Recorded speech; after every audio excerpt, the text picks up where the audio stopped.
Hello and welcome to Talking Aussie Books, a new weekly podcast shining a spotlight on Australian fiction. My name is Kayte Nunn. As a writer and avid reader, I love chatting about books. And in this podcast, I'll chat to authors, publishers and readers, giving you, dear listener, insight into what's hot on the Australian fiction scene. So if you're looking for your next book recommendation or just want to know more about Aussie fiction writers, this podcast is for you. Grab yourself a cuppa, sit back and enjoy. Kayte Nunn is the author of 6 books, which include the international best-selling titles The Botanist's Daughter and The Forgotten Letters of Esther Durrant.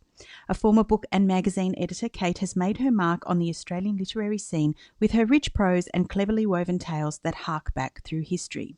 The Silk House, published by Hachette, is a haunting mystery that pierces the veil of time and draws the lives of 3 very different women together to help solve it. It explores the various roles of women in 18th century England, the way they were revered, marginalised or demonised depending on their social standing, and contrasts this with the roles of modern-day women. A thoroughly illuminating and compelling read I devoured in almost one sitting. Welcome to the podcast, Kayte.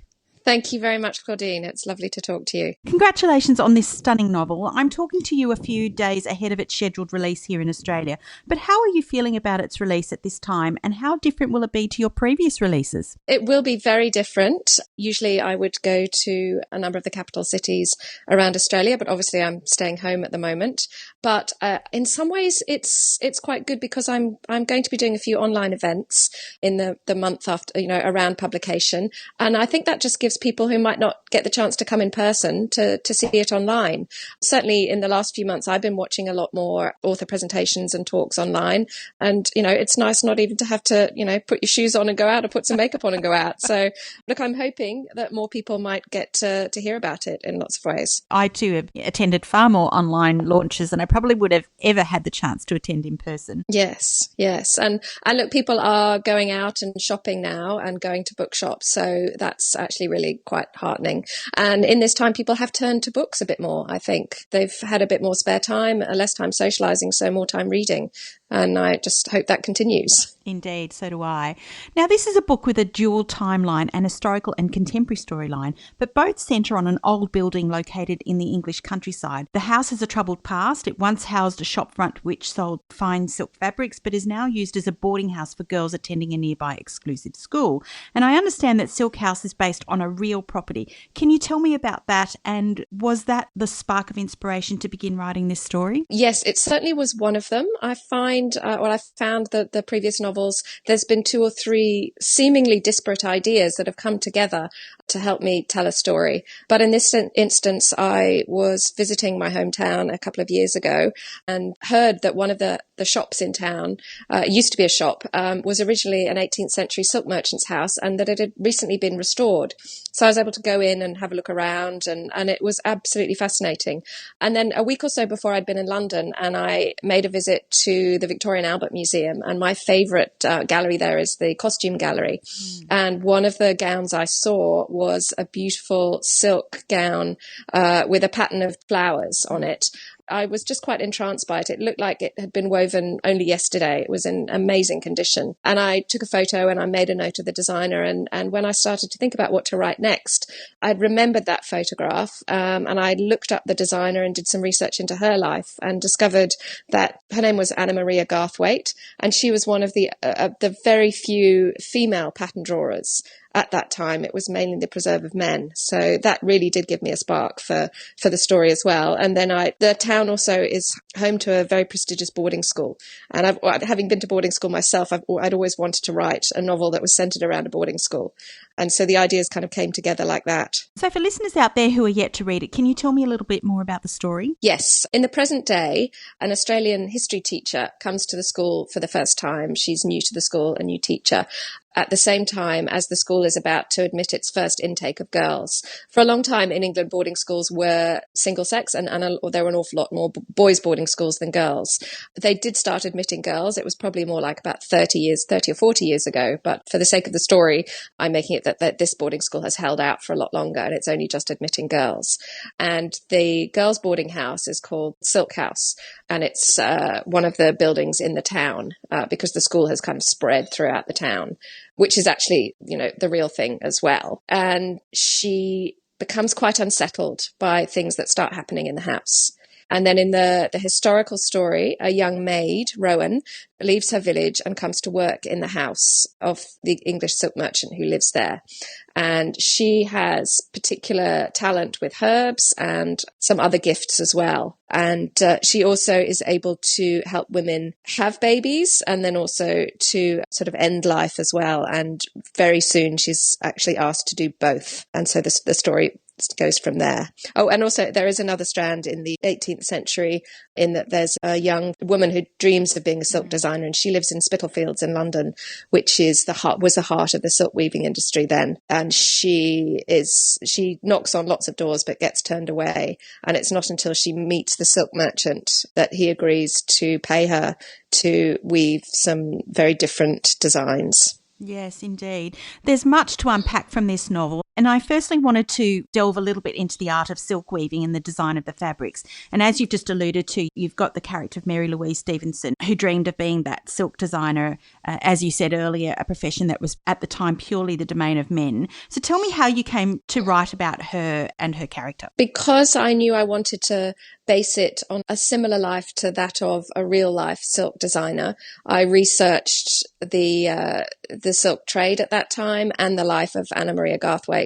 And I was even able to see photographs of her house because it still stands. So that was quite fascinating for my research purposes. And then I really did research the silk industry and the general weaving industry in quite some detail, a lot of it that didn't make it into the book, but I found it really interesting. And as you mentioned, Rowan Caswell was the other main historical female character in this book. And she has, as you said, incredible knowledge of herbs and plants, which were traditionally used for medicinal purposes. But women of her time in possession of such knowledge were regarded suspiciously, weren't they? They were. At that time, the laws against witchcraft had been repealed, but people were still very superstitious, and you really had to keep those kind of talents fairly well hidden, lest you be accused still of being a witch.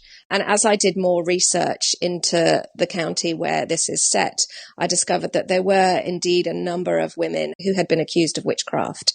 And then I came across the story of the Hansel sisters, who were 4 sisters, I think about 40 or 50 years before this story is set, who were Danish, and they had been accused of bringing disease to the area.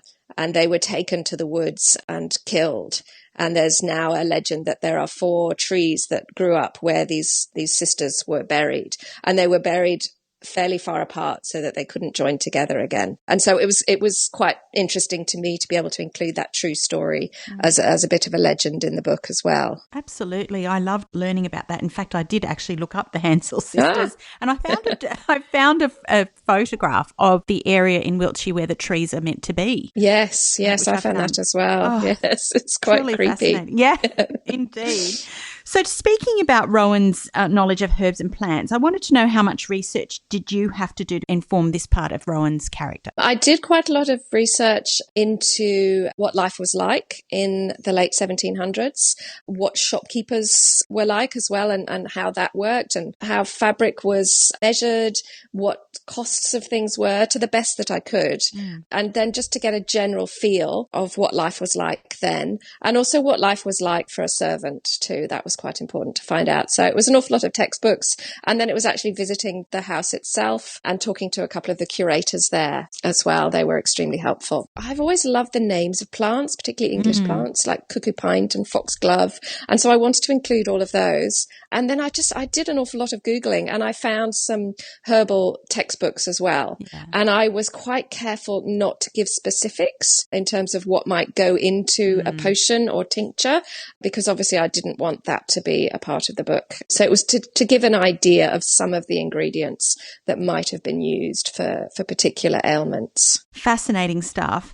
Now, suffice it to say that this book had a strong supernatural element to it, and to use your words, you've created a story where events of the past leak through to the present. What drew you to write about this kind of phenomenon, and have you had any experience with spirits yourself? I have a little bit, actually. I'm fascinated by the way history leaves its mark on a place, and the way that if something really dreadful or really kind of tumultuous has happened, you can often still feel it in the fabric of a building. A few years ago, I did a late night ghost tour of the quarantine station in Manly, in Sydney. And we walked into one of the rooms, I think it was the shower rooms. And then also we went into one of the cottages and there was a back bathroom. And I had to leave. I just had an overwhelming feeling that awful things had happened in both those places. So I definitely subscribed to that fact. And so that kind of experience had stayed in the back of my mind.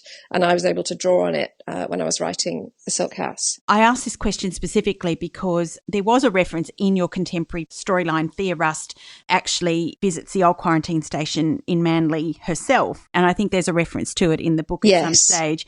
And as you mentioned, that place has long thought to be haunted, and I have been there and definitely experienced some unearthly encounter there myself not so long ago. Oh, wow. It was quite overwhelmingly scary.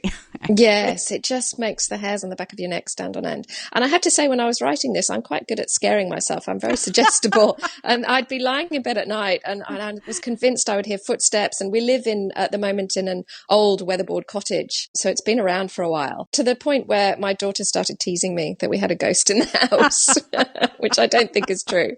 But interestingly, when I was quite far into the process of writing The Silk House, I did some more research into the building. And I discovered that it also was thought to be haunted. For a long time, it was used as a newsagent's, but it had flats above it, an apartment above it.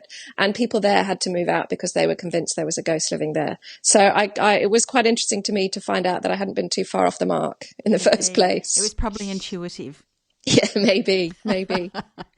Now, in addition to these supernatural challenges, Thea is battling her own demons by returning to Oxley, a place where her father actually boarded as a child. And she's harbouring her own secrets, isn't she? Yes. When I write a dual timeline novel like this, I want the story in the present to be as important as the one in the past. And so I wanted her to have really strong reasons for being there. And she's also slightly haunted by her father herself.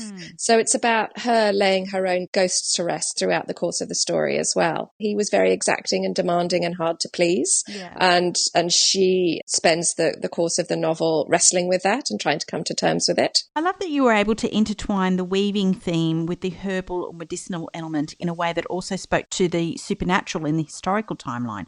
It was like a language of flowers, which many novelists have employed of late, but you've used this in a darker way. Can you tell me a little bit more about that? I'm fascinated by the idea that plants can have really strong properties, that they can harm or they can heal, and that, a really seemingly ordinary plant growing in your back garden can have extraordinary powers. And I think there's plenty of scope there to use that in a novel. Kate, what would you like most for people to take away from this book? Oh, that's a really good question. I hope that they will get thoroughly immersed in the story and have that feeling that they're reading it, but they're looking over their shoulder slightly. So I'd like it to be slightly unnerving and unsettling, but with really sympathetic characters that they want to cheer for. As I mentioned in my introduction, you worked as a book and magazine editor in the past. How much of that experience do you think helped you on your journey to publication? I think it was enormously helpful. I'd always been around words and writing and edited a lot of other people's words, mainly nonfiction. But they say it takes 10,000 hours of practice to be good at something. And so I had that feel for language. And I was also I've always been a huge reader ever since I was little, which I think is essential if you want to be a writer. So I had that background, but I had never told a story before. So that was an enormous learning curve for me. And when I started writing with my first book, Rose's Vintage, I really didn't know what I didn't know at the time. And so that was quite a long process to get that novel into publishable shape. I've come a long way since then, and I learn every time I write a new novel. And I try each time to write a better book, a more engaging book, a more interesting book. And that's the challenge and what really excites me about being able to write fiction now. But yes, definitely having that background in words and just having written a lot of words in my life was invaluable. And in addition to the three more recent historical novels, you have two contemporary books, one of which was Rose's Vintage, as you've just said. Which would you say you like writing more, the historical or the contemporary? I love having a contemporary thread in my historical novels and contrasting the past with the present, but I really enjoy the research that's involved in writing historical fiction, and writing a more challenging structure definitely appeals to me, to be able to link the two stories together and never reveal too much in one thread before it's eventuated in the other. I love that challenge. Now, those two contemporary novels that I spoke about, they're both set in Australia in an imaginary place called Shingle Valley. Yes. So do you think you'll ever write an historical novel entirely set in Australia? Probably not. I'm lucky enough now to have an international readership. My books have been published in the UK and the US, as well as in various countries in Europe. So I'm always conscious of giving my novels a global feel. Yes, they have Australian characters, but they also have English characters. And I also think because of my background in England, they say, write what you know. And so that comes through. And I'm interested in different historical periods as well. I've just finished a structural edit on a book, which I hope will come out next year, which is in a different time period again, in a country completely different to where I've ever set a book before. So that's been quite interesting. I just follow the story and follow my ideas each time, I think, and see where it takes me. For the many aspiring and even established writers out there who listen to this podcast, what would you say are your top 3 tips about writing or even the publishing process? I would say read a lot. I mean, I'm something that everybody says, but you've got to be a reader, but read really critically. Look at half a dozen books that you think are similar to the type of book you want to write and see how the authors do it, how they structure it, even how they open chapters and finish chapters and the sort of tension in the story that they create. So try and read critically. That would be number 1. Number 2, develop a thick skin, because the path to publication is paved with quite a lot of rejection. And even then, when you publish a book, some people might love it. A lot of other people might not, and they won't be shy in saying so. And I think, as Elizabeth Gilbert says, you can be the ripest, juiciest peach on the tree, but if somebody doesn't like peaches, they're not going to like it. You have to try, grow a thick skin, definitely. Thirdly, just write and write regularly and try not to be too critical of yourself. Try to have fun with it to start with. I think if you are too critical of yourself, and I am guilty of this as well, it will stop you writing. And as long as you're getting the words down and getting into a habit of writing, you'll have something at the end of it that you can then work with. If listeners wanted to find out about you or your books, where can they find you? I have a website, katenunn.com, and I have a Facebook author page, Kayte Nunn Author. And I also spend probably a bit more time on Instagram than anything else. So it's Kayte Nunn 2, I think, as my Instagram. Kayte, I thoroughly enjoyed The Silk House and its exploration of fascinating historical events and phenomena. A truly remarkable book that I know readers will love. I wish you every success with it, and thank you for joining me on Talking Aussie Books today. Oh, thank you, Claudine. It was lovely to talk to you too. Well, that's a wrap, folks. If you enjoyed this podcast, please leave a review on iTunes or drop me a line via my Instagram at Claudine Tinellis or on my webpage, claudinetинellis.com. Thanks for listening. Until next time, happy reading.